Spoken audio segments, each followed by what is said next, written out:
Okay, African family, we found this video, African Stream, which is a media organization operating out of Nairobi, Kenya, founded by this brother Ahmed Kabalo, I think, who was a native of Sudan, but who lives in, I think he went to school in Kenya and has, several friends. It's a Pan-African media company.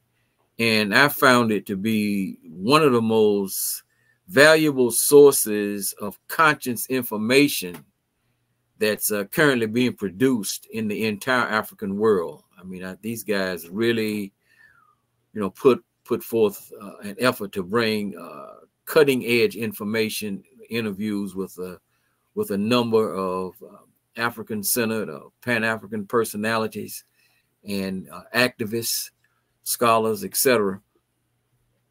And so this particular interview was focused on what's currently going on in the Eastern Democratic Republic of the Congo, but they also dealt with the history of how the conflict developed. And the interview took place between, it was a conversation between the African Stream co-host, Professor P.L.O. Lumumba, and the activist Chakabars, who I believe is a native of Barbados.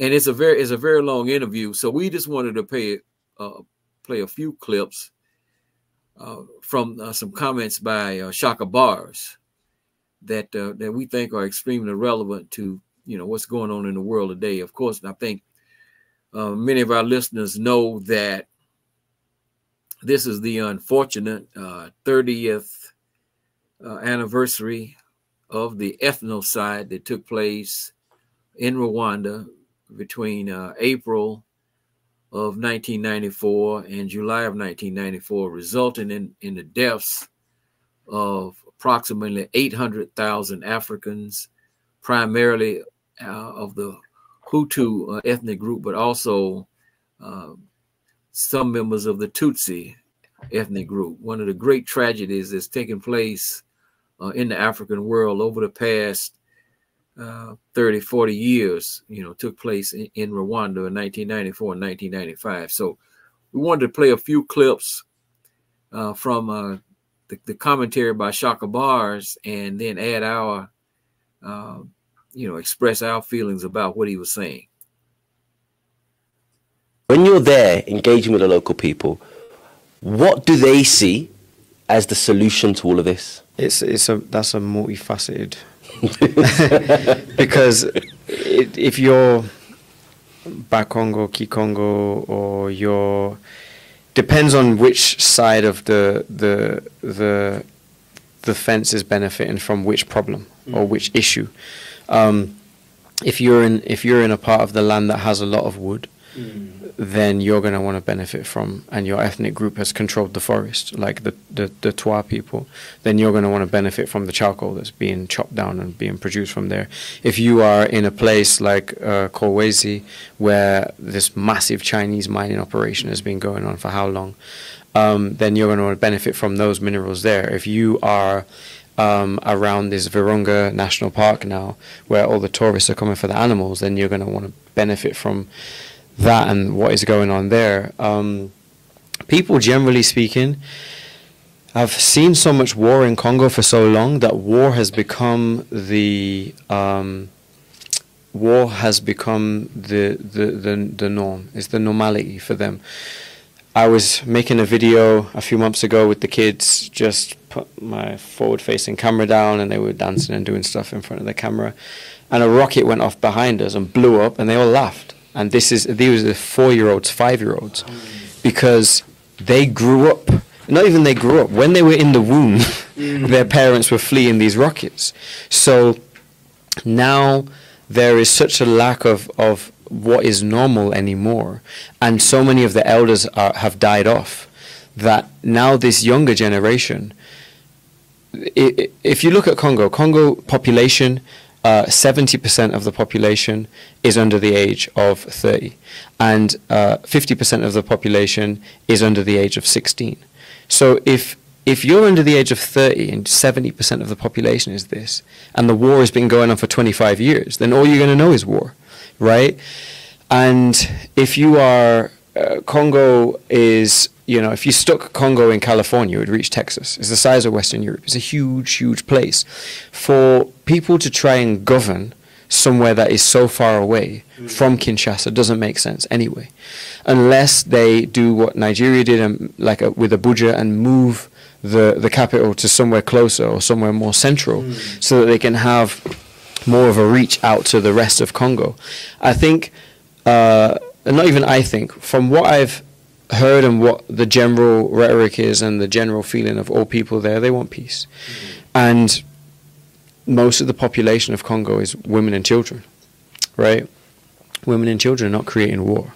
They're fleeing war, they're victims of sexual violence, they're victims of starvation, and all of these things that we know.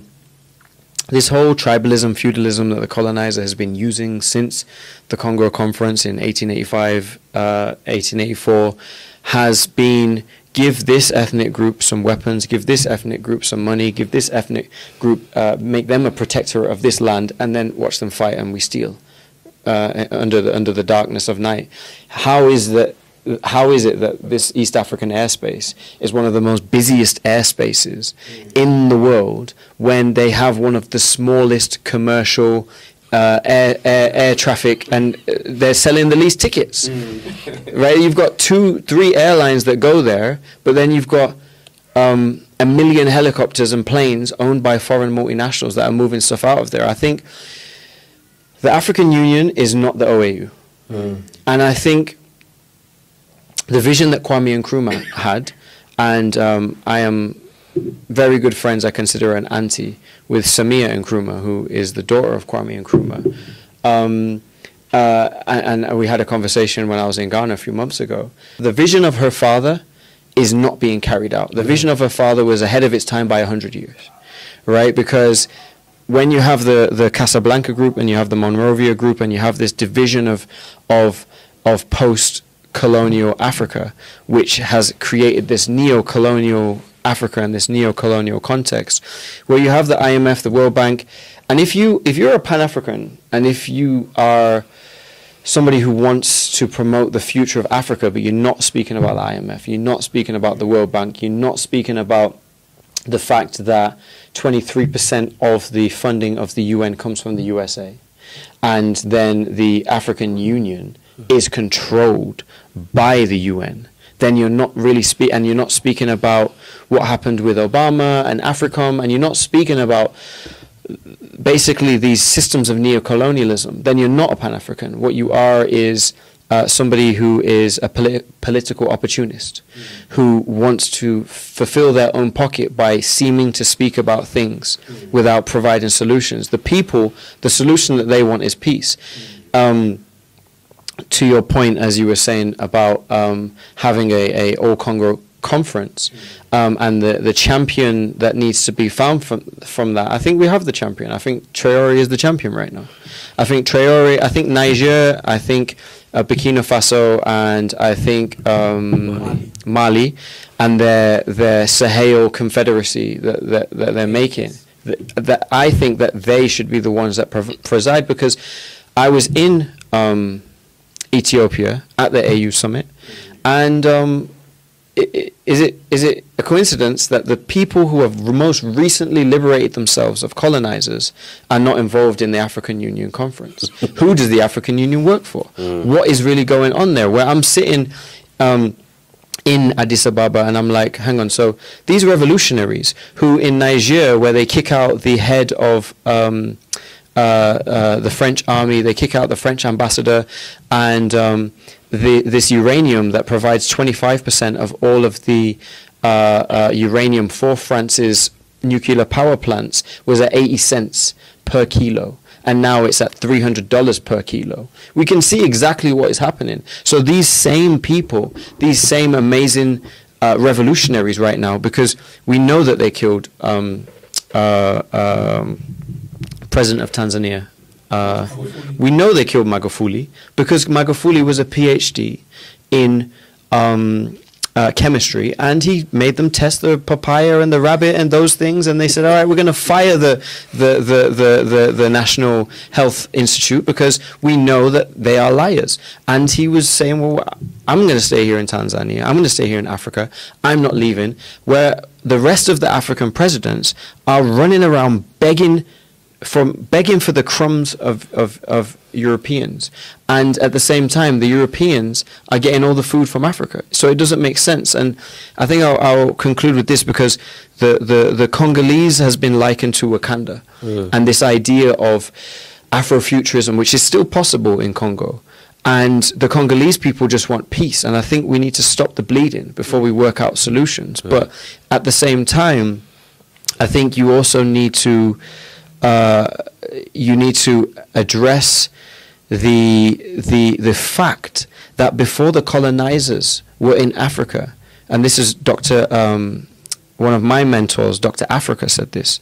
Before the colonizers were in Africa, Africans were building pyramids and creating civilizations, and they weren't watching what Europeans were doing. And it can still be the case where everybody now needs to stop focusing on what is outside and focus on what is inside, because between the African diaspora and the continent of Africa itself, there's over 2 billion people. Why are China doesn't consult Africa about what it does with its problems, and India doesn't consult Africa about what it does with its problems. So why are we trying to consult everybody else? I think we need to focus in on Congo itself, the Mwamis in Congo, the chiefs and people who run the municipalities in the mining areas need to be meeting with Rwandans and Burundians, and not meeting with the presidents of Rwanda and the president of Uganda and Burundi. They need to be meeting with the chiefs. They need, because we had our own system of governments before colonization. We had municipalities and we had peace. So why are we still trying to bang ourselves over the head with this Western imported democracy idea, which, if Kagame is what he is for Rwanda, and he's been able to unite Rwanda the way that he's been able to unite Rwanda with a absolute rule, but Rwanda's developing, maybe every single leader in Congo, every single leader in Africa needs to do the same thing, but they work together, because there's no reason why we are trying to expect African solutions for African problems with Western cultures. I was speaking at a workshop. Well, he covered a lot of territory there, and there were several things I think that were extremely important. You know, a lot of this is revolving around, you know, what was called Africa's, you know, First World War, and how because of the mineral riches, this has always been the case with the Congo. You know, from the Berlin Conference forward with Leopold, you know, White King, you know, red rubber, you know, the rubber trees that were needed for tires that were, you know, going on automobiles and things like that. Of course, the uranium used to build, you know, nuclear weapons, you know, coming out of places like the Congo, the vast minerals in different parts of the Congo, you know, gold, you know, cobalt, manganese, copper, and most recently now with the electronics industry, you know, coltan, for example, diamonds. I mean, it's, you know, the most minerally rich place on the planet Earth. And one of the things that he points out is that you have numerous actors, both actors that, you know, on the African continent and actors from multinational corporations and countries, you know, that are in a power struggle to control, you know, the riches and the mineral resources, particularly of Eastern Congo. Now, you know, he mentioned various groups that ethnic groups that want to control the resources and benefit, you know, themselves personally. And he talked about the fact that we're trying to rule these vast countries with European systems of government rather than the traditional systems. And that's perhaps, what needs to happen is these African countries actually need to change the systems of government. But the key to it is every ethnic group has to buy into the idea that we are all one people. We are all African people. And that if one group can benefit, if we work together, all groups can benefit. So, there were a lot of things that were said there. I can't remember everything that I wanted to comment on. But I think this brother that he established a village there in the Kivus called Lumumba Village. We wanted to highlight him along with the other brothers on African Stream because I think he's an example of some of the younger activists that we now see emerging, on the African continent. He talked about the interim president of Burkina Faso, Ibrahim Traoré, and he mentioned the fact that the three rebellious countries, the countries which keep the French, the former French colonizers, their armies out of Burkina Faso, Mali, and Niger, were not. I don't know if they were banned from attending the OAU summit that recently took place in Addis Ababa or not, but they certainly were not in attendance. And these are the people who we think represent the most potential for moving African people towards liberation, towards the Bibi Fahodier, and towards empowerment. And so he said that, these are the people who we really should be turning to for leadership. So there's a lot that he covered in that segment. If you play the other one, you may want to just break it up a little bit rather than letting the whole thing go, because there was a lot that he said. Oh, regarding that the airport there in Goma, he said it was the most highly trafficked airport in Africa without any commercial, with very few commercial flights. So who is flying in and flying out, and what are they flying in and flying out with? Well, we know it's with minerals. Mm-hmm. It's with raw materials that are being used to operate the devices that many of us are using to listen to this program right now. And so, it was a very good conversation that they had there. Of course, we can't play the whole thing, but we do, invite our audience to check African Stream out, because these guys really bring a lot of information.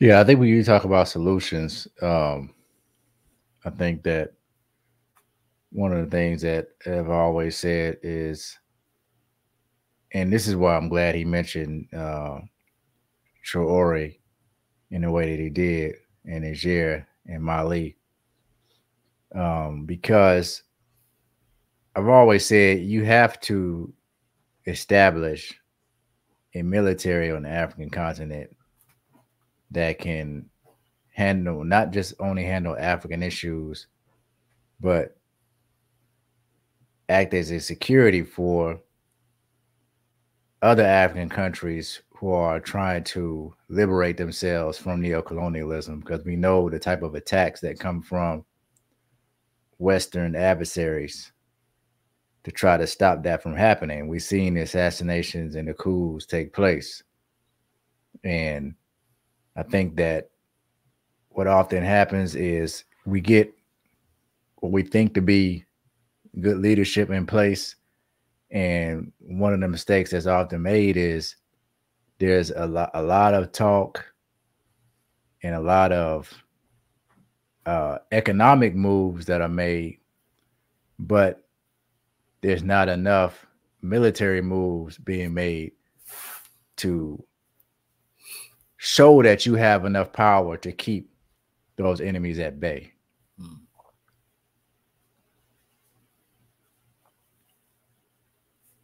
Exactly.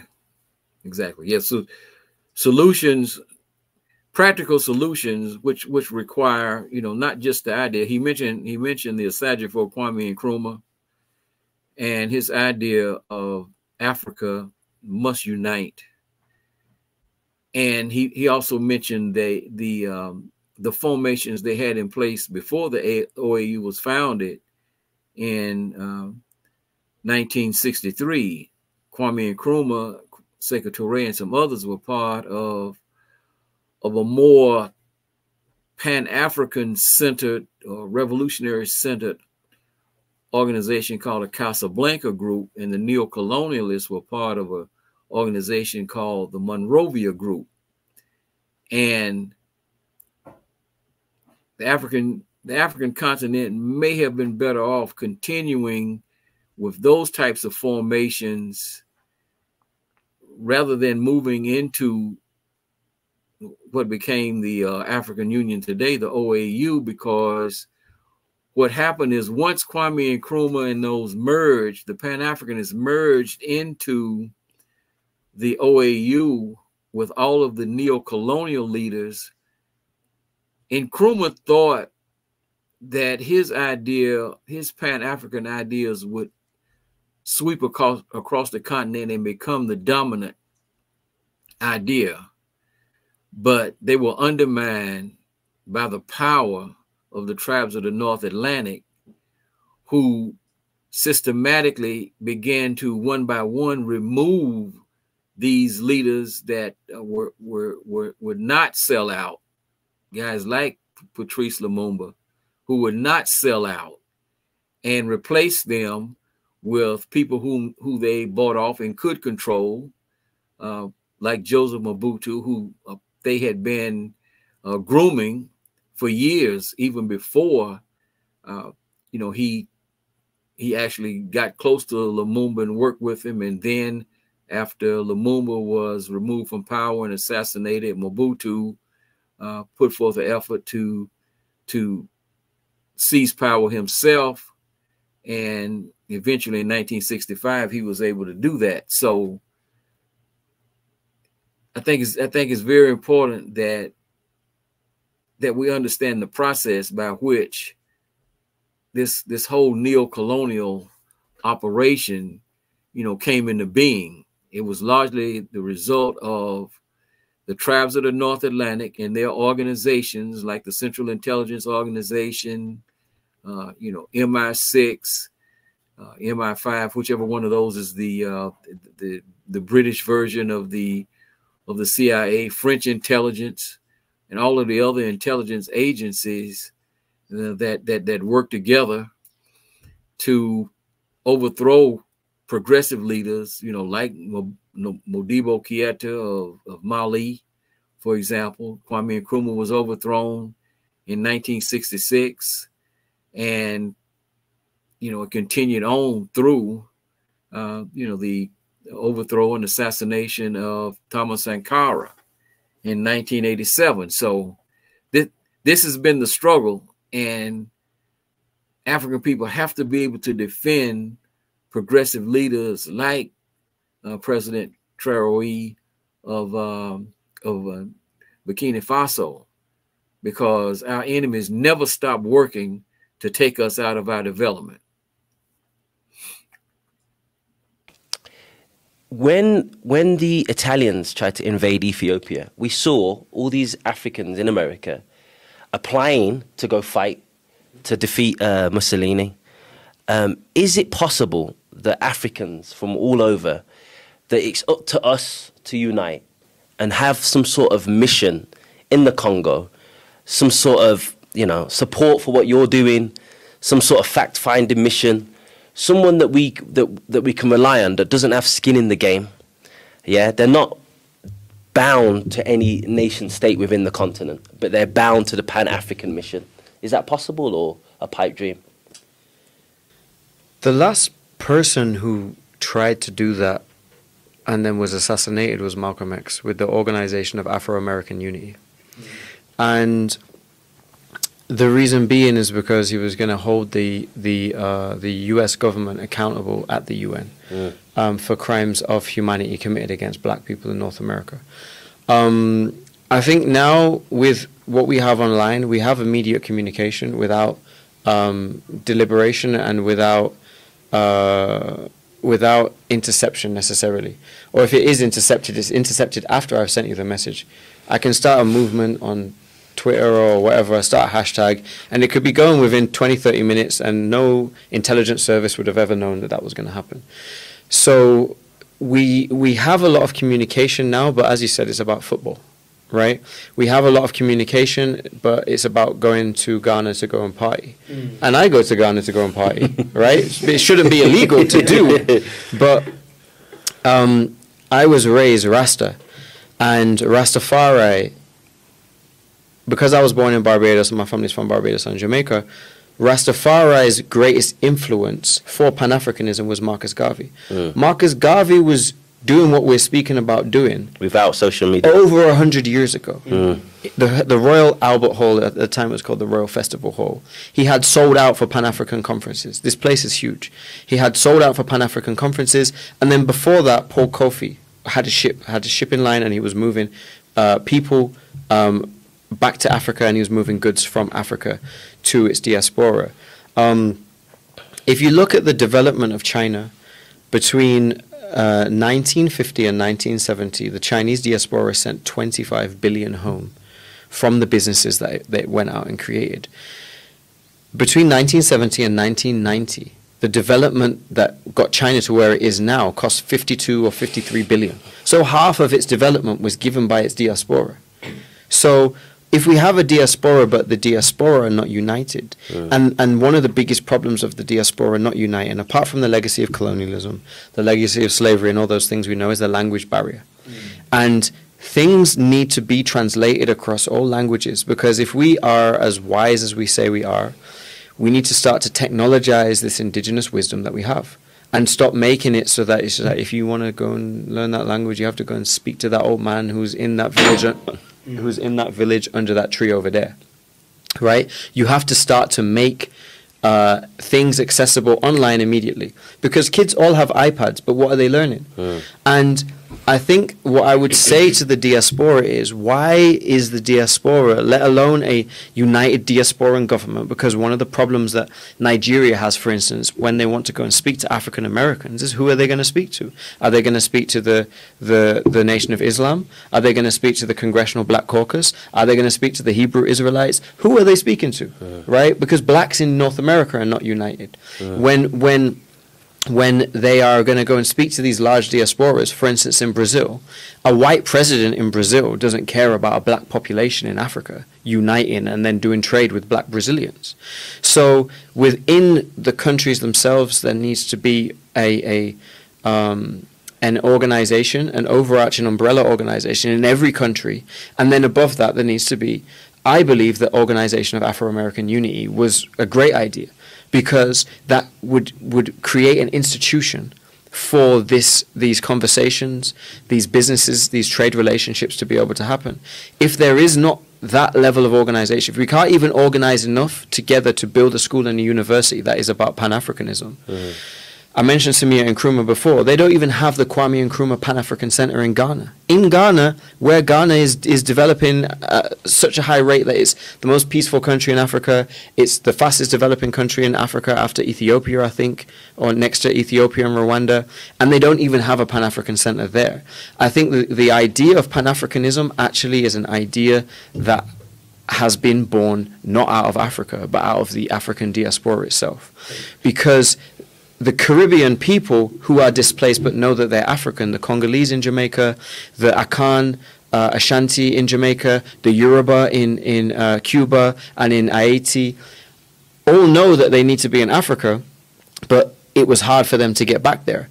And even now, the Jamaican economy, the Haitian economy, the economies of South and Central America are continuously being destabilized by Spanish Jews, by Caucasian Arabs, by Indians, by different groups, to make sure that these people can't have a trade relationship. That's what COINTELPRO is about. And I'm going to wrap it up with this. I think that the idea of Pan-Africanism only works with application. It can't just be an idea. It has to be applicable, because it is not knowledge if it is not applied. It's just information. And I think that the diaspora itself has an obligation to, because what else are we going to do? Are we going to continue to work for Europeans? Are we going to continue to work for Chinese? Are we going to continue to hope that we get validation in spaces that were never made for us but made from the sweat of our labor? If you are now sitting there in North America wondering whether it's going to be Biden or Trump, why are you wondering which slave master is now going to rule over you? And in closing, I will say this. Two men in a burning building should not stop to argue.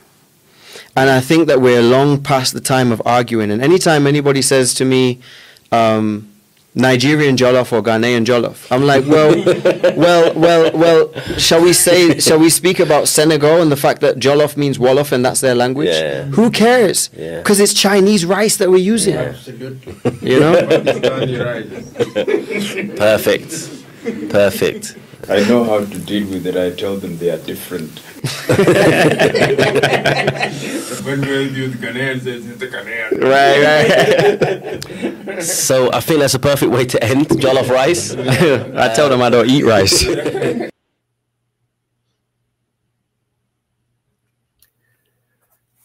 Yeah, I think that the reason why I really wanted to expose people to this brother Chakabars, who may have not been aware of him, is because, as I said previously, I think that young activists such as this brother and the brothers on African Stream, I believe they represent our best hope for Abibi Fahodie, for African liberation. You know, at this particular point, I mean, you can see that just from you can hear from listening to the conversation as he expressed his ideas, you know, his knowledge of Omowale Malcolm X forming the organization of Afro-American Unity, which was based on the Organization of African Unity in March of 1964. And, you know, maybe one day we'll perhaps, you know, go through the statement, the aims and the goals and objectives of the OAAU, you know, which, you know, never came to fruition because it was centered around, you know, this, you know, one charismatic brother who was taken out of his development. And when he was taken out of his development, the whole organization was taken out of its development. Of course, you know, we could spend the next several hours talking about, you know, what happened there in the Audubon Ballroom in February of 1965, and, you know, who the actual organizers of, you know, of that assassination was. But the point we wanted to bring up here with Brother Chakabars is that I think he represents, you know, the type of leadership that will move African people, you know, towards liberation and empowerment. I think there's a lot of potential there, but when we move into these formations, they cannot be personality centered. Now, obviously, there are people who are extraordinary, who have extraordinary skills and the ability to express those ideas that resonate in the hearts and minds of our people, you know, such as Marcus Mosiah Garvey. But whatever we develop, it has to be more of a collective approach to leadership, to the extent that all of us have to be conscious agents of liberation. You know, it just cannot be based on personalities. You know, one of the other things that he said, you know, when he talked about the fact that, you know, the people in the Congo want peace. Well, we have to do the types of things that that bring peace about. I mean, we have to, we have to wage, what Dr. Jacob Carruthers called intellectual warfare or psychological warfare within our community to break the grip that what Dr. Wilson calls, Amos Wilson called the psychodynamics of Black self-annihilation. I mean, that's a tremendous battle, because in waging that battle, you are actually taking on the communications platforms of the American empire. And they are extremely powerful in terms of controlling information, disseminating ideas, many of which are designed to diminish the possibilities of African people and to take anything that we might be positively developing out of its development. So that will be a massive struggle, but it's something that can be done. So those are just a few things that I took from the conversation that the brothers were having there in Nairobi. Yeah, we need more conversations like this to happen. It's good to see him. It's good to see him, sitting down when those brothers are having this conversation online with PLO Lumumba and the brothers of African Stream, because I feel like a lot of times these type of conversations remove a lot of the ego that many of us tend to have, because everybody thinks that they have the best ideas, and we ought to be willing to put that ego aside. And like he said about the analogy we referencing, if a building's burning down, two people should not be arguing. That's how I've always approached this movement, in a sense of there's only one goal, and that goal is African liberation and empowerment. And in order for us to get there, we got to look past, petty differences. Yeah, sometimes we do have to disagree with people who are just directly in opposition to what we're trying to do, or represent something that is detrimental to what we're trying to do. Mm-hmm. But when it comes to ego, just based off of you or someone believing that they are superior to that person or have superior ideas to that person, that's what we have to work to stop in our community. So, mm-hmm. Definitely, as the brother said, it's all about applying the information that we have.